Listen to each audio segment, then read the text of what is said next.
ginawa ko, lahat tiniis ko, lahat hinayaan ko.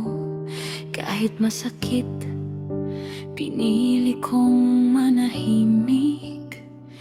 Kahit pagod na ako, nagpatuloy pa rin ako. Pero bakit ganon? Bakit parang kahit anong gawin ko, parang wala pa rin akong halaga sa inyo? Minsan, tinatanong ko ang sarili ko, itinuring niyo nga ba akong anak? Minahal niyo rin ba ako? Kasi sobrang tampo na ako sa inyo. Kung sino pa yung hindi kayo inaalagaan, siya pa ang palaging inaalala. Ako na malayo, ako na isang OFW. Ako na araw-araw lumalaban para may maibigay sa pamilya. Minsan, gusto ko lang marinig mula sa inyo,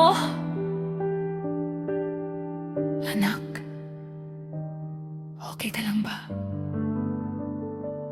Pagod ka na ba? Kumusta ka dyan? Simple lang naman, hindi ko hinihingi ang lahat. Gusto ko lang maramdaman na kahit malayo ako, anak nyo pa rin ako.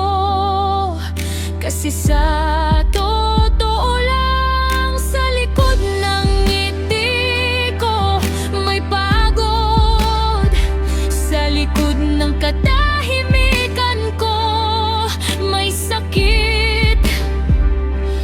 At sa bawat gabing mag-isa ako.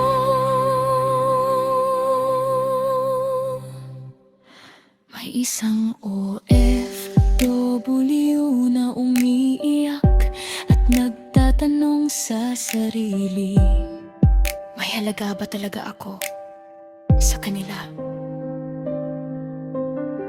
Hindi ko kailangan ng malaking bagay, kahit isang tanong lang. Anak, okay ka lang ba? Baka sapat na yun para